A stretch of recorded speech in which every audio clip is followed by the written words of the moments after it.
You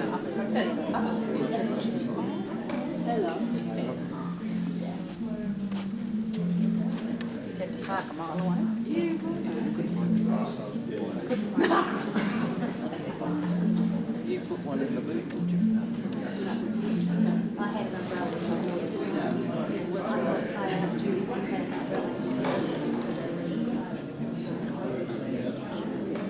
Well, I was asking you why you were bringing it in, because I said I've got mine in there.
Hi, Dad.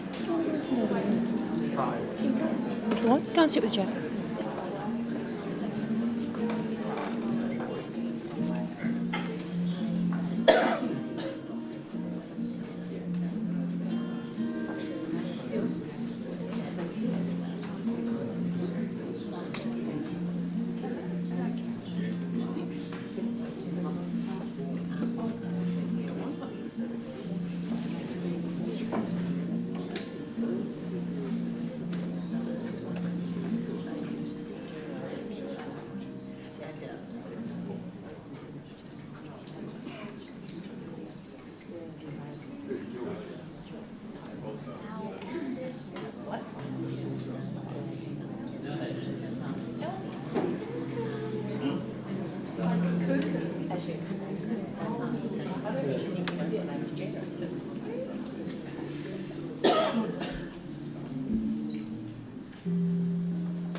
Beautiful song to begin today's farewell. Okay, so this service comes with a warning. It may contain some coarse language. I'm sure everyone here would agree that it wouldn't be a true reflection of Malsie if we didn't have a few four-letter words included today. Also, can I ask, if you haven't already done so, to switch off your phones or pop them onto silent for the service? That would be much appreciated. Well, good afternoon everyone, and welcome to you all as we gather in loving memory of beautiful Malsie. With the spirit of love and friendship that you each bring, this service is going to be made even more special, and I know that Bob, Tanya, Kim and their proud families greatly appreciate you taking the time to help them remember and celebrate Malsie's life. For those of you who don't know me, my name is Biography. I'm a friend of the Edwards and the Murray families, and it really is an honour to have been invited to officiate today's farewell.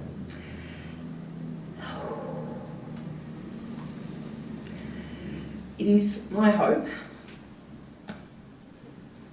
I'm looking at Tanya now. Okay. It is my hope that this afternoon will be a meaningful way to pay tribute to Malsie and a chance for you all to reminisce on the qualities that made her the special and unique, and I use the word unique, it's been used many times in the last week or so, lady that she was. We gathered together to commemorate the life and memory of Marilyn Edwards, or Malsie as she was known. A loved wife, mother and mother-in-law, a proud Nana Malsie and Nana Bob, and a very special friend to you all. Today memories will be shared and you will all feel a sadness that Malsie is no longer a physical presence in our lives. However, in spending this time together in this beautiful chapel, we are reminded of a life well lived and a love and many friendships shared, and we are acknowledging how grateful we are for having shared in her life. Malsie leaves us with enduring memories of someone who had a genuine love of life and a terrific sense of fun. While her illness may have clouded her memories in more recent years, it could never erase the essence of who she was. Even in the most challenging moments, Malsie retained her cheeky spirit and she kept everyone around her entertained with her one-liners and her sense of humour. As much as we all wish she could be here to see how loved she was, we also know she wouldn't want this service to be too formal or serious. Malsie was practical and down to earth, and she never was one to have a big fuss made of her.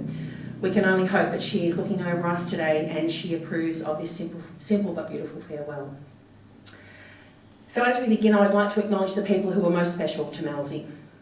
She was the much loved wife of Bob, loved mother and mother-in-law of Tanya and Yappa, of Kim and John, proud Nana Malsie of Todd and Dee, Darcy and Rach, Tess and Will, Maddie and Cam, and Jack and Bree, and great Nana Bob of Henry, Sadie, Edward, Jack, Harry, Ella and Maggie.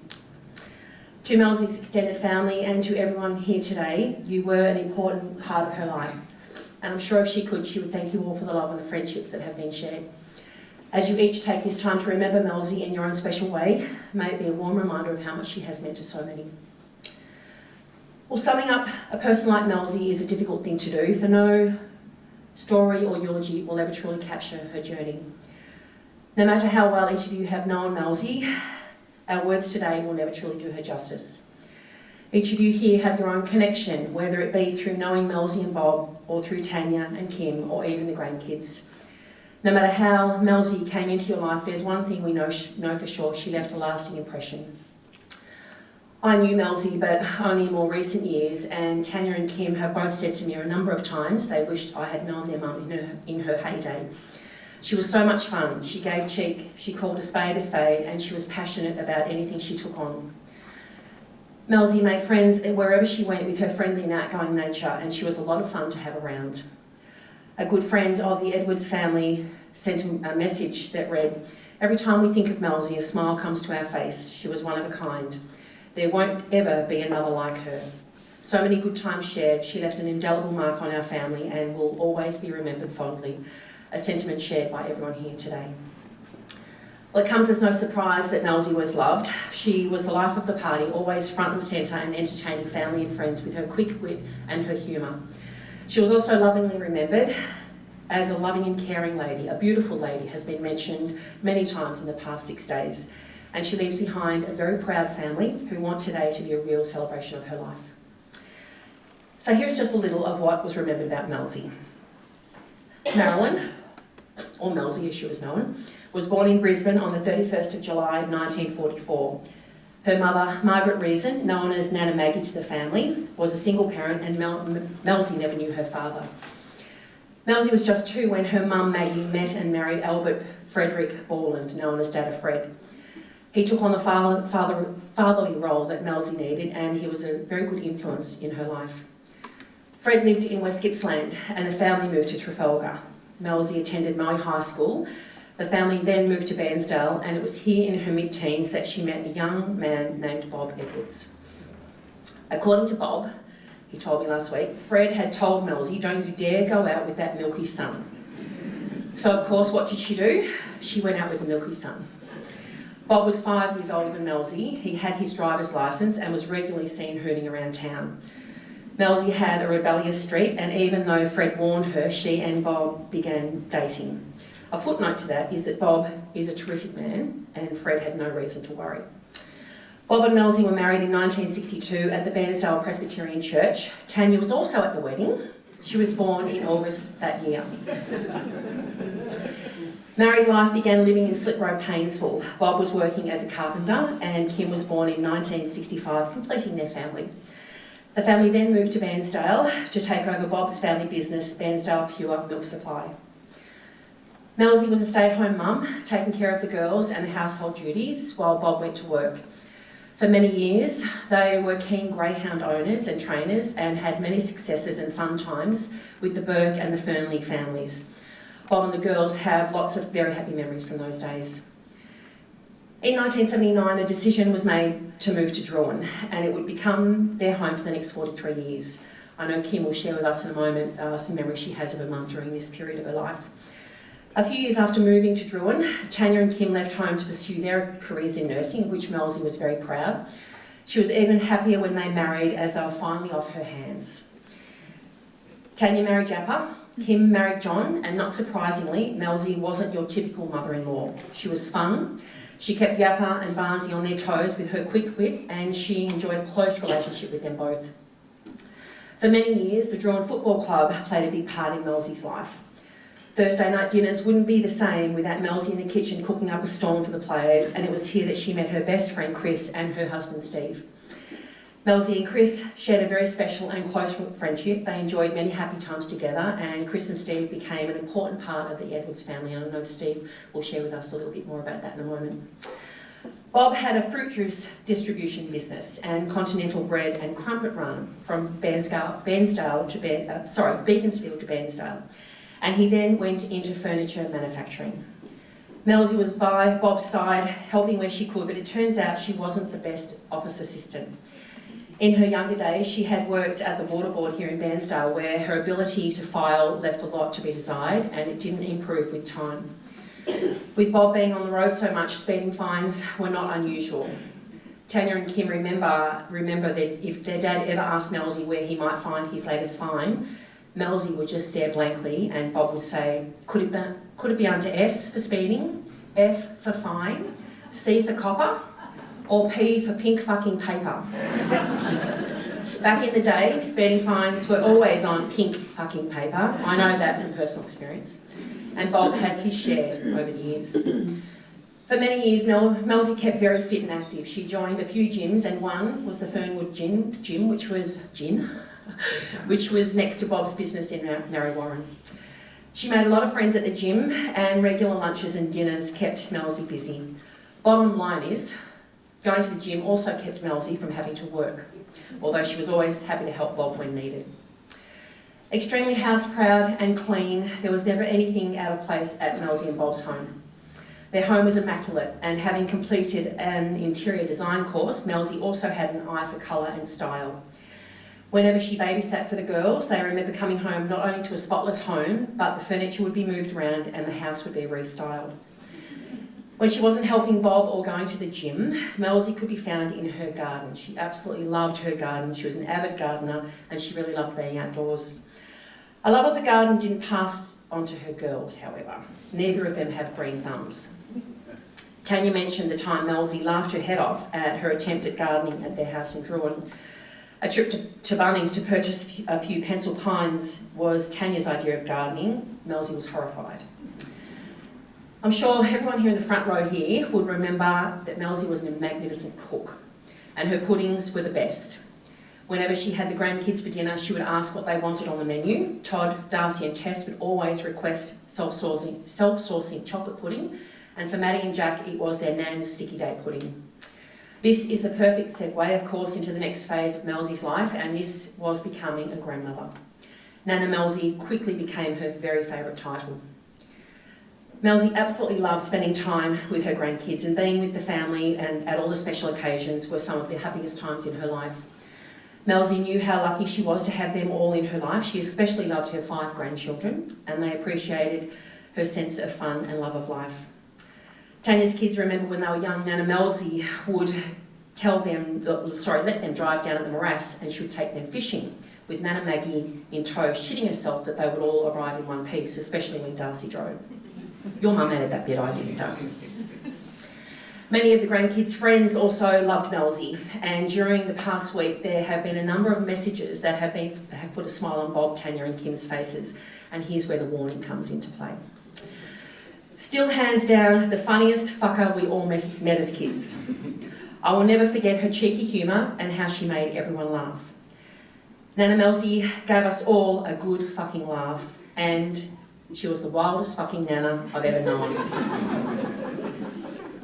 I think that's the end of the F words, but I'm not quite sure. Todd, Darcy, Tess, Maddie and Jack all loved being with their Nana Malsie because she was a bit naughty. She broke all of the grandmother rules, and it would be remiss not to mention how much she loved seeing them all grow into fine young adults.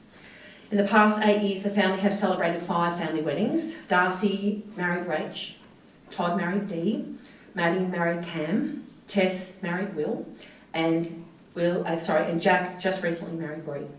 Malsie couldn't have been prouder of them all. We must also mention the baby bonus, whereby the first grandchild to produce a great-grandchild for Bob and Malsie would receive a custom-made sofa of their choice. Rachel met Darcy when they were just 19, and this baby bonus was offered to them immediately, much to poor Rachel's horror.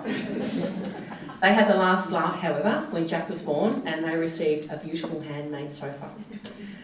All of the grandchildren have fond memories of family holidays with the Murrays, the Barneses and the Hodges, particularly to Tasmania and to Mount Buffalo. The Hodge girls, Kylie, Sam and Amy, taught the Murray kids how to ski, and the kids club was soon abandoned for the fine dining room at the Mount Buffalo chalet by all of the kids. So many special memories with special people, and Malsie loved being a part of it. Well, Malsie was lucky to have experienced 2 special trips overseas in her life. The first trip was to Dubai and France with her great friends Judy, Maureen and Julie.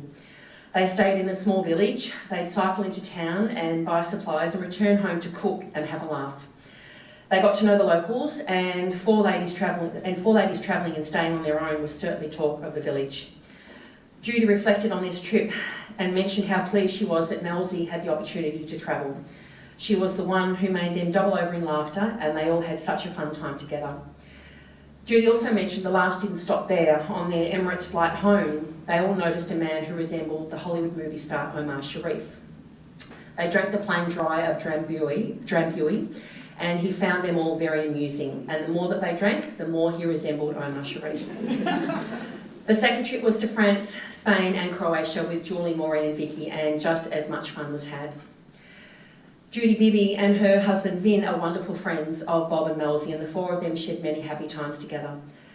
Games under the tree, lock sport at midnight and so many more adventures. They had many laughs, and Malsie was always at the centre of it all.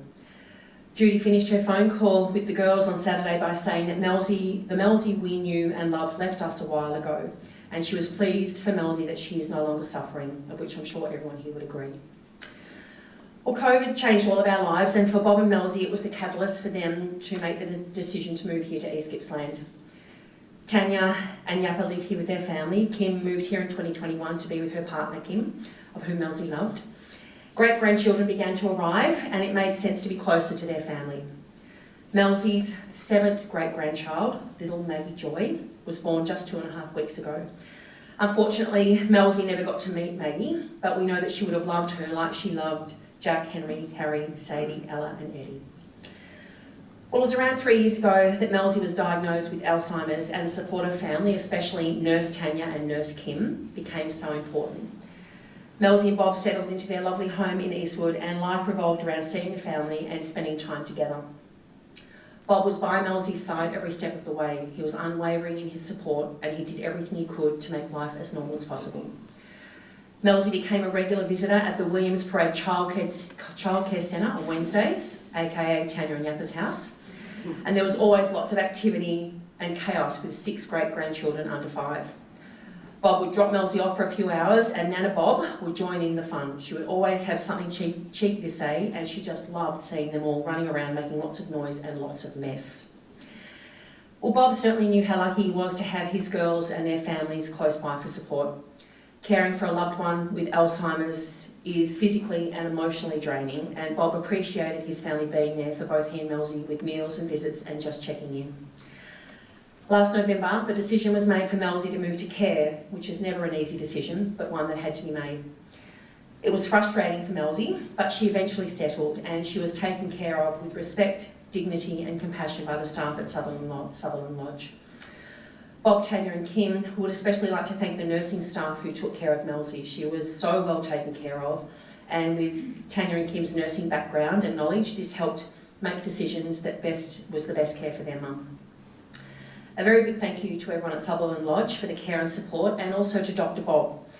With his help, Malsie spent her final days pain-free, and she passed away peacefully last Thursday with her girls by her side. Well, as has been mentioned, the Malsie you all knew and loved left a while ago, and at 79 years of age, she has left us too soon. But knowing she is at peace and her struggles are over, I hope is giving you all some comfort. Malsie will continue to be remembered for so many reasons, and these few comments on social media jumped out at me to finish. Malsie was a remarkable woman. She was larger than life, fast-witted and so funny. She was a beautiful lady, an excellent cook, full of adventure and humour. She was cheeky, naughty and always lots of fun. And the comment that summed her up perfectly, "Thanks Malsie, you were a bloody legend." That's just a very quick snapshot of Malsie's life. Everyone here has their own memory and story, and to continue sharing those, I'd like to ask Kim to come forward. She's written a tribute she'd like to share with us today about her mum. Thanks, Kim.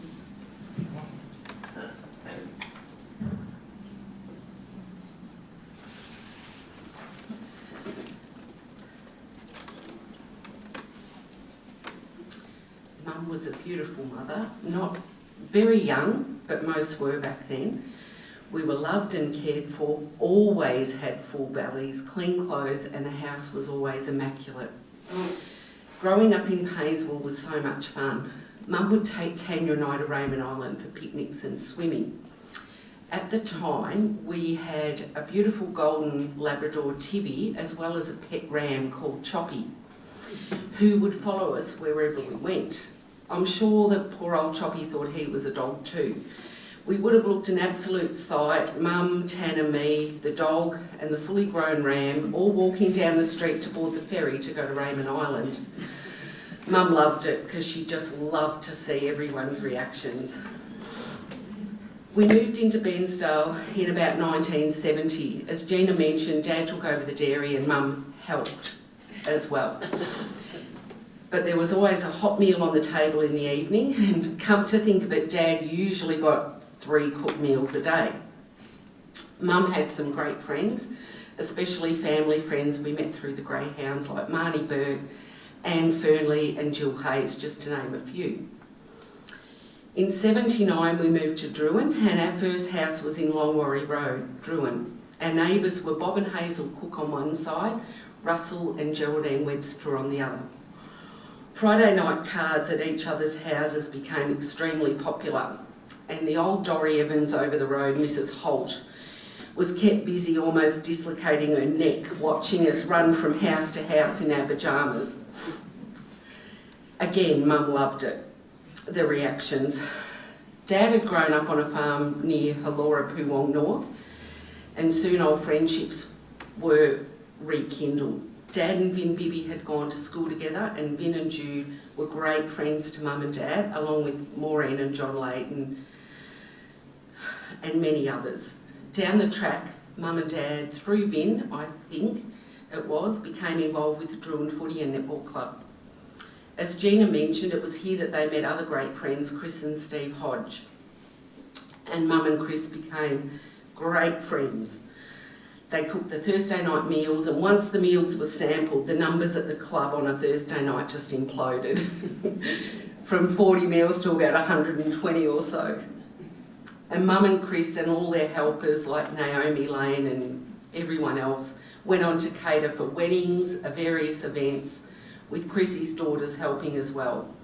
including a dinner party at Jeff Geesham's house in Melbourne when he was coaching the Richmond Football Club. Mum would cook the most amazing cakes, bring them to Bairnsdale, and then often drop me off some at work when I was in the ED or operating room at Warragul. All my colleagues would just rave about the cakes and say that they were better than anything that they'd ever paid for before. If she had a doctor's appointment, she'd take a cake with her, and as well the local Drew and Cop shop if Hamo was working. Mum was also an avid gardener, and although Tanya and I are reasonable cooks, we did not inherit her gardening skills, as Gina mentioned. But I do recall a time at Droom where Mum found a strange plant in her garden that she hadn't planted. But of course it grew and flourished, and Mum nearly died when Tanya and I told her it was marijuana and that Hodgie had planted it there because he knew it would grow really well in Mum's garden. Mum loved us and her grandkids, but never ever put up with any rot. I remember her repeatedly asking Tanya and I when we were younger to pick up our toys. After days and days went by and we hadn't, she gathered them all up, put them in the backyard and burnt them. We never did that again. Just some memories from my kids. Maddie remembers Mum used to pick her and Jack up from school on a Thursday night. And one night there was a particularly shy boy that lived up near us, and Mum offered him a lift home. Her foul mouth and road rage scared the kid half to death, and he was never the same after it. Mum recommended 50 Shades of Grey as a good read to Maddie once, and Maddie said, "Whose nan recommends porn?" Another recollection of Maddie's is being in a car with Mum, Jack and all the cousins, and in Maddie's words, she was being a complete little arsehole, playing with a torch that her Nana Joyce had given her, flicking it on and off while Mum was trying to drive. Mum asked her to stop and Maddie said, "No, and you can't take this off me because Nana Joyce gave it to me." So Mum grabbed it and threw it out the window. Mum and Dad were passionate Richmond football supporters and sponsors and members of the Jack Titus Ton-Up Club and Medallion Club over the years. The grandkids just loved going to the footy with Nan and Pop. My kids' first memories of the football were being in the Medallion Club, being waited on hand and foot, fizzy drinks, pies, sausage rolls, scones, jam and cream. They were very, very disappointed when I first took them to the football and they sat in the outer. And Jack told me, "I never want to go to the footy with you again." Only with Nan and Pop. One of Jack's first memories of his Nan was going to a house for spiders. Nan was elite at making spiders, apparently, according to Jack. He said it was a quite interesting experience when he had to introduce Nan to his friends. Some of them were left shocked, crying, laughing, or just outright scared. Jack recalls his Nana's cooking as being a highlight, especially her sticky date pudding, panna cotta and roasts. She did the simple stuff so well it was special. One of Jack's more recent memories is Nan telling stories about me and Tan growing up. Both myself and Tam would always deny what Nana said, even though Jack reckons it was 100% true. I was told a while back that with dementia you lose your loved one twice. First to the disease, and then when they pass. It's really true, because Mum left us years ago and now she's at rest. And in closing, I'd like to say, Mum was one of a kind. She loved her family, friends and shocking people. And I recently read somewhere that people who swore more or swear more are very, very trustworthy. And if that's true, you could have trusted my mum with your life. Rest in peace.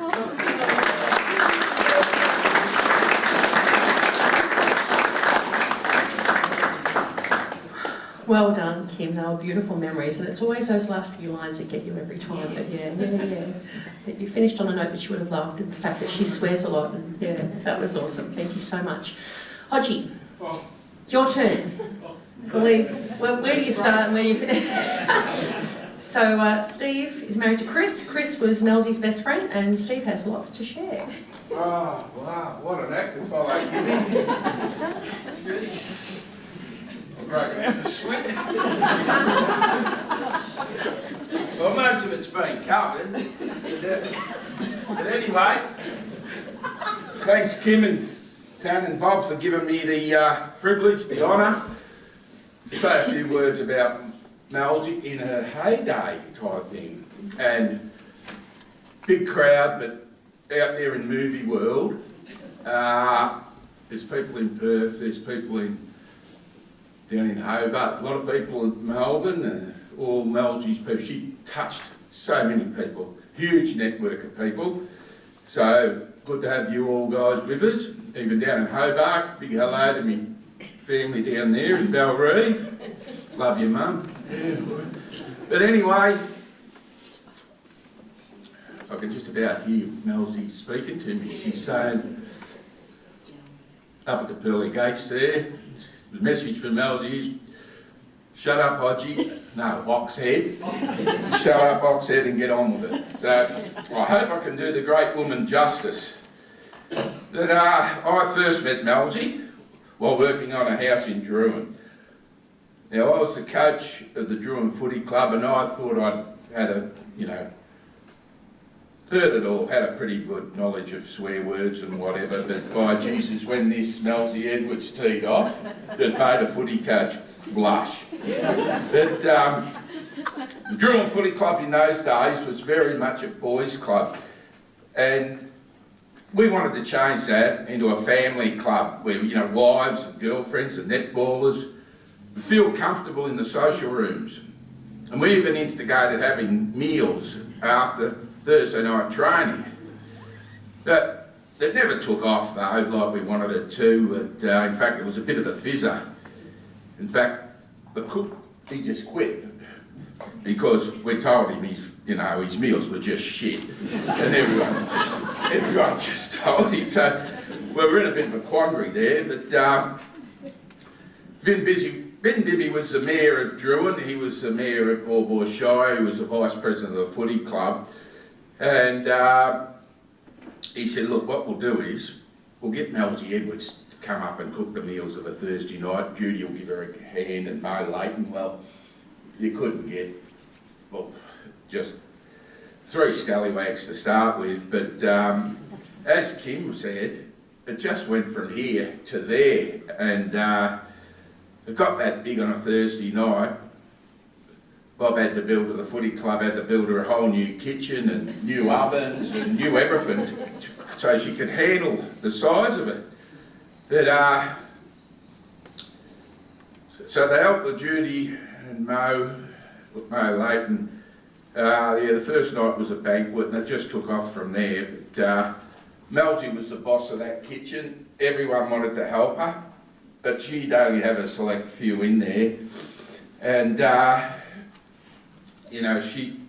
blokes just couldn't believe how she could cook all these big roast meals with every vegetable you ever seen. And as for the sweets, the cakes it's been touched on. And she was a natural at it. And everyone was comfortable in her company. The kitchen was the heartbeat of the club, and the wails of laughter that come out of there attracted other ladies who wanted to come and help, all asking, Mels, what can I do to help you? And she'd give them jobs like peeling the spuds or wash the dishes and empty the bin or go and get another bottle of wine from the bar. Meal sales went through the roof, beer sales went through the roof, and this was all, due to Marilyn's unique was the word I thought I heard before, and that her personality was just amazing. But the Druin Football Club became very successful, and it was a prototype for other clubs. In the AFL Level 5 coaches course, which is a 4-day live-in course, One of the chapters in the course was headed the role of the club in the community. And the club they used as an example was the Druin Footy Club, how it had gone from there to there. But Malsie's personality broke down the attitude of the boys' club, and she made all new women and kids feel comfortable in those social rooms, and kids would be appointed to take money for meals and do the change and do everything. And a committee man said to Malsie, "Look, Mels, you can't have kids handling money." And Mels, with which Malsie stood up for the kids and told him to just F off. But I still have people today talk about how great those days were, and the winning of premierships in the first, the seconds, the thirds and the fourths. And a huge part of that success, and the main ingredient, was because of the family atmosphere and fun place that Malsie had created. Besides cooking, Malsie's other great love was her garden. She spent every spare hour in it. She was so proud when people wanted to take wedding photos in the garden and have family photos done. And of course there was Bob. He seized this opportunity just to show off his chook house, which was like a palace, his chook house, and we called it Cluckingham Palace. There's Bob's design. Malsie tried to bloody get all these architect designs in, and Bob, that's bullshit, don't leave it to me. So he made this Cluckingham Palace. Well, the chooks wouldn't go in it. It was too flat. And then when he locked them in there, they wouldn't lay eggs. And Bob reckons they were just pop-eyed chooks from Bangladesh. So next thing he's out the hills at two on the old mate, Lenny someone, and he's come home and he's got these chooks, got them in there, and they started laying double yokers. Melsie's pabs and everything, she was just so grateful. But it was an amazing place, as the girls stated. It was as neat as a pin until we left, then it was a bloody shambles. But no, very house proud, brilliant gardens and the rest of it. But Malsie had the ability to mix and be comfortable in any company, you know, from the royals down to the scallywags and the rich to the poor. She was so impressionable on little toddlers and would teach the naughty, rude poems that they still recite today at the age of 30 years of age, and they're telling their kids those filthy little poems that Malsie told them. She taught a 2-year-old Jazzy Ferguson to say the word bitch. And when Jazzy told it to her other grandparents, they said, "Who told you that?" She so proudly said, "Malsie." Mr. and Mrs. Ferguson, "Oh, that bloody Malsie." It certainly touched a lot of people. Malsie's ability to shock and say something naughty at the perfect time was quite a gift. Her love of fine dining took us to the best wineries and restaurants in Melbourne, but it was in the theatre restaurants, like Witches in Breeches or Dracula's or Murder Mysteries, that she was in her element. And she was part of the show. She was bigger than the show. And we had great memories of that. International chefs had come out from Europe and they'd worked at the chalet and up at Mount Buffalo. And Malsie soon wiggle away into the kitchen there, and those chefs that travel the world, they learned more about cooking and Australian culture and cuisine in one weekend with Malsie than they did in the 6 months staying in Australia working at the top hotels in Melbourne. The owners of the chalet always wanted Malsie to come back and stay, and we have some great memories of all the kids learning to snow ski across the slopes. We'd sit on a balcony there, and you could see right around like that. It was quite unique. And yeah, great memories of all the Edwards clan and the Hodges up there. And that was winter, and we also went in the summer. Melsie's cooking and hosting skills were all well known. She was ahead of her time and would have been a superstar on MasterChef, especially as a judge. She did formal dinners for the coach and president of the Richmond Football Club in their own homes, and this led to other clubs and dignitaries wanting her to cater for them in their own homes. There was never a dull moment when Malsie was around, and she always had her eye open for a prank or a laugh. And driving home from work one day with Bob, she spotted a bus in front of her, a Ben-style bus. She said, "Bob, Darcy will be on that bus." So Bob slowed down from 145 kilometres an hour to the same speed as the bus, where Malsie proceeded to give the kids the bird and pulling faces at them. And when she'd attracted the other side of the bus over to this side of the bus, and she saw her beloved Darcy, she'd become two arms, two birds, two fingers, pulling faces, and she even started licking the windows. Darcy was so proud, told everyone, "That's my Nana!"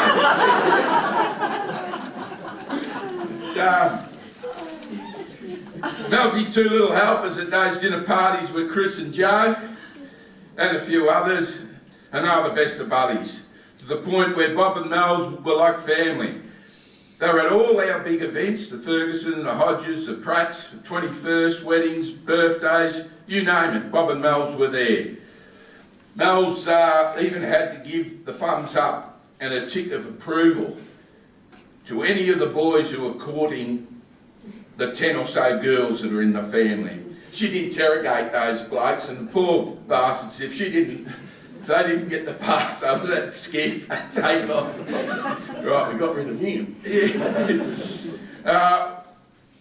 All the little kids have grown up into adults and have children of their own, and it makes you realise how lucky we were to have Mels and Bob in our lives. Memories of her will live on for generations to come. That's her legacy, and that's why she was so special to all of us. Thanks, Bob.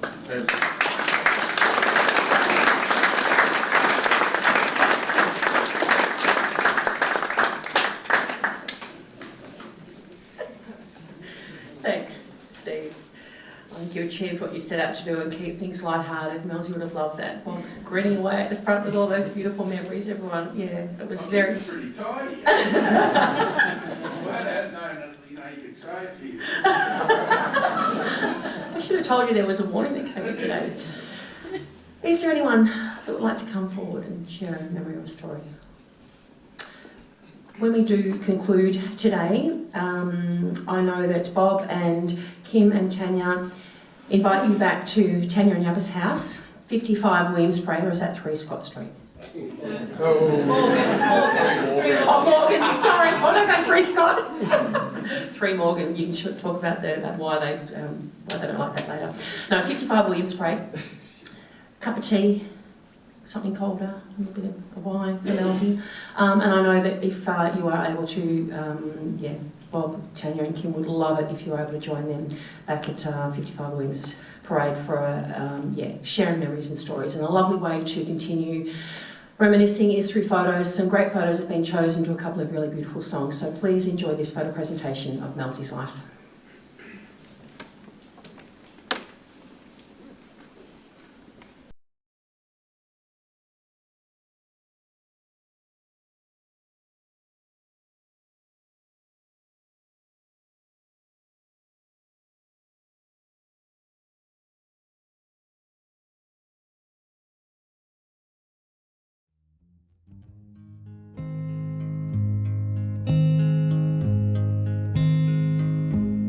I found a love for me.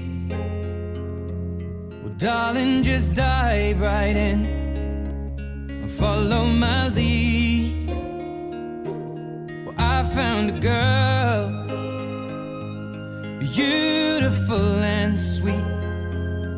Well, I never knew you were the someone waiting for me, 'cause we were just kids when we fell in love, not knowing what it was.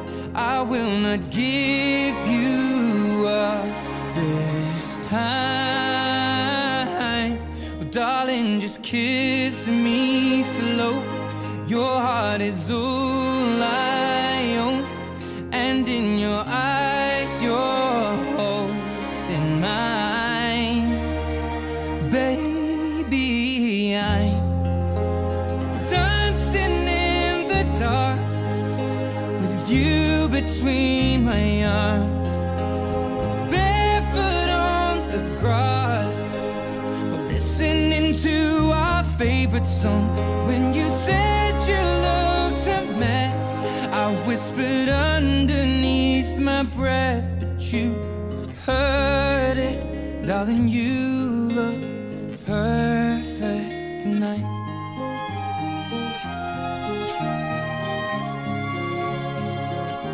Sei la mia donna, la forza delle onde del mare. Cogli i miei sogni, i miei segreti, molto di più. Spero che un giorno l'amore che ci ha accompagnato diventi casa, la mia famiglia diventi noi. E siamo sempre bambini, ma nulla impossibile, stavolta non ti lascerò. Mi baci piano ed io torno ad esistere, e nel tuo sguardo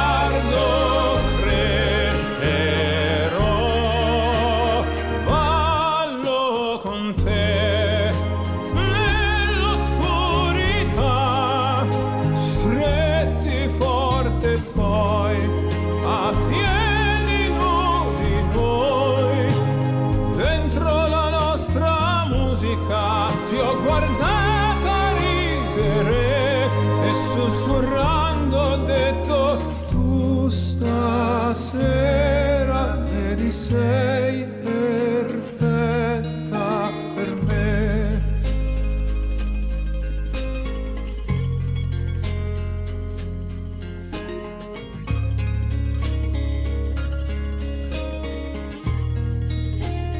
Ballo con te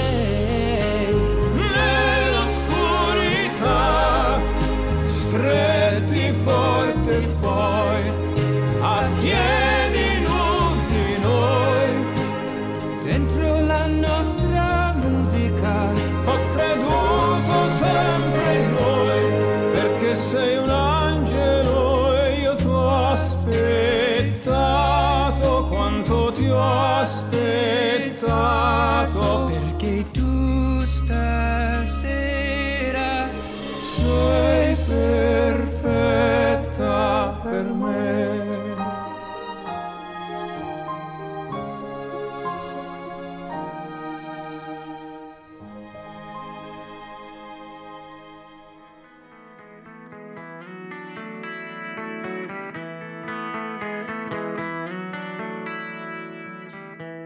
Every day the sun comes up like the day before. Every day I fill my cup, stand up straight and walk through the door. Every day my mother's voice talks to me. Every day I make my choice, what to do and how to be.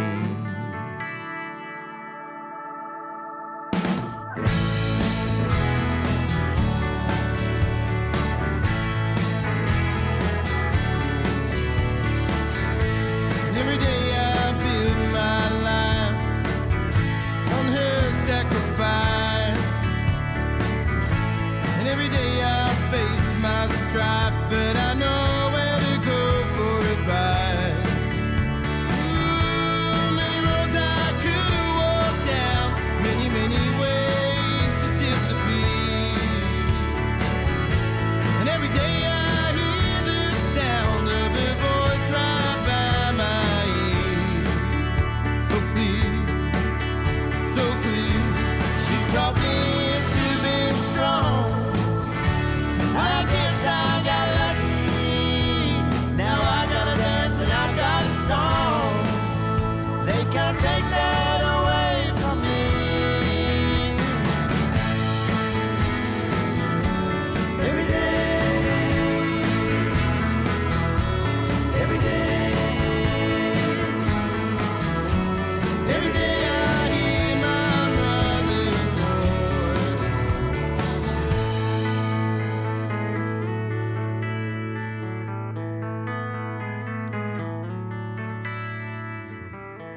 Every night the stars come up like the night before.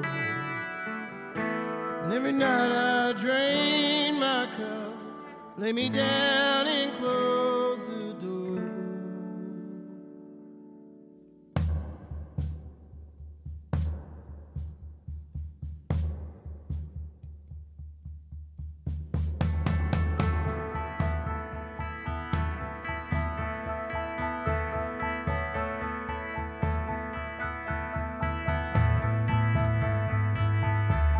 Every day I hear my mother's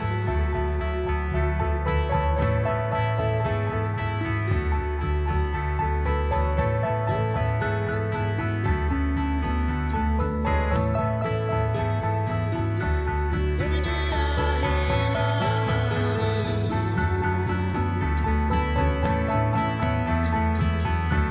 Every day.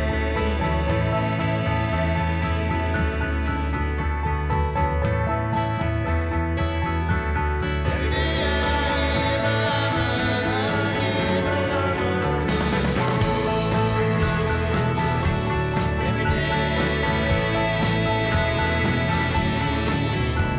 hear my Every day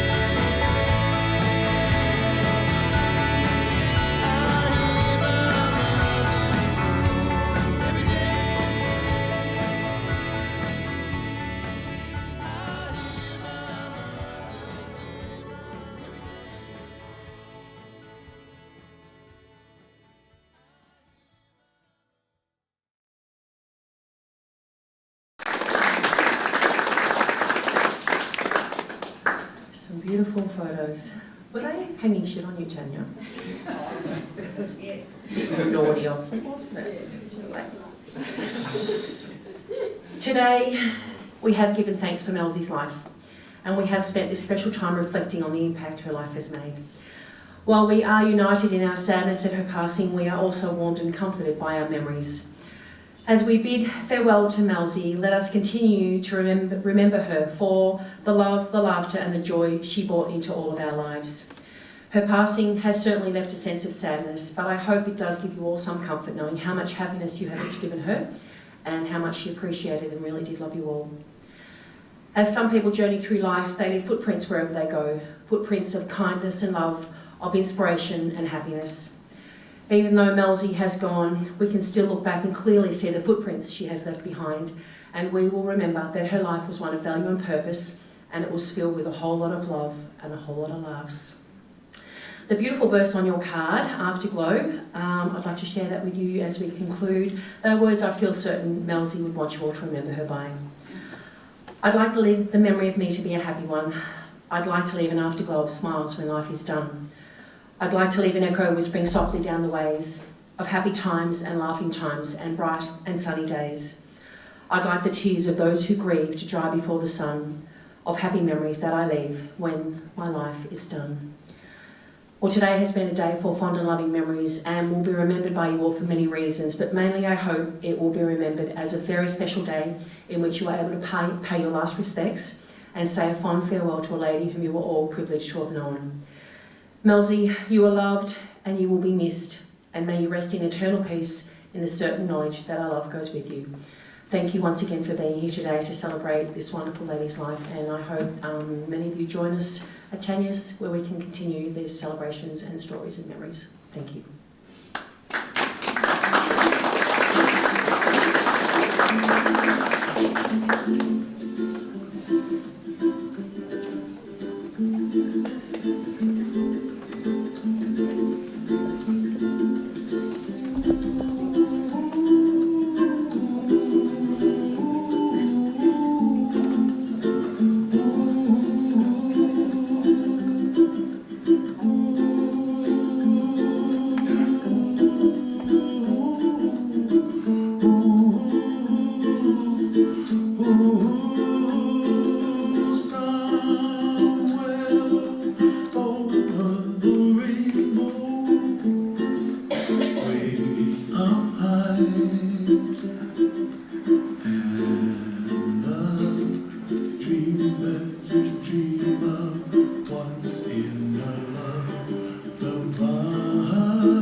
over the rainbow, bluebirds fly, and the dreams that you dream of, dream really come true. Someday I wish upon a star, wake up where the clouds are far behind. Be where trouble melts like lemon drops, high above the chimney top. That's where you'll find me, oh, somewhere over the rainbow. Bluebirds fly, and the dream that you did